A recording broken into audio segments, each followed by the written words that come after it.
एक छोटे से गांव में सावित्री नाम की एक लड़की रहती थी। वह सावली थी, मासूम थी और उसकी बड़ी बड़ी आंखों में हमेशा कुछ कहने की चाह होती थी। लेकिन उसकी जिंदगी में खुशी बहुत कम थी। सावित्री की माँ बहुत सख्त स्वभाव की थी। वह हर छोटी छोटी बात पर उसे डांट देती। दिन भर क्या करती रहती है, कुछ काम भी कर लिया कर। इन शब्दों ने सावित्री के दिल में एक डर और खालीपन भर दिया था।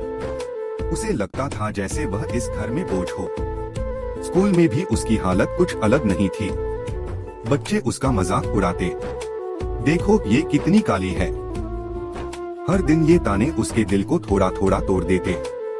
वह किसी से कुछ नहीं कहती, बस चुपचाप सब सहती रहती। अक्सर वह स्कूल से लौटकर गांव के एक पेड़ के नीचे बैठ जाती और चुपचाप रोती रहती। उसके पास ना कोई दोस्त था, ना कोई ऐसा जो उसकी बात समझ सके। बस उसकी साथी थी खामोशी और आंसू।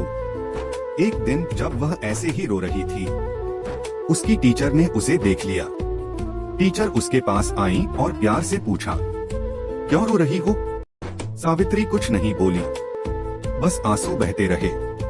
तब टीचर ने मुस्कुराते हुए कहा, सावित्री याद रखना, खूबसूरती रंग में नहीं हिम्मत में होती है।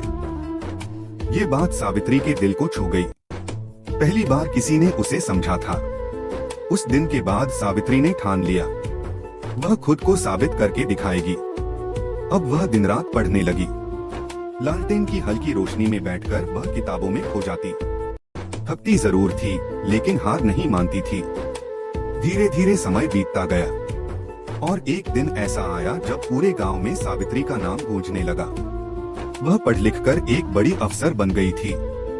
आज वही लोग जो कभी उसका मजाक उड़ाते थे, उसी सावित्री पर गर्व कर रहे थे। उसकी माँ की आंखों में भी आज आंसू थे, लेकिन ये आंसू दुख के नहीं बल्कि गर्व के थे। सावित्री मुस्कुरा रही थी, क्योंकि उसने साबित कर दिया था कि जिसे लोग कमजोर समझते हैं, वही सबसे मजबूत बन सकता है। और सच तो यह है, असली खूबसूरती चेहरे में नहीं, दिल और हिम्मत में होती है।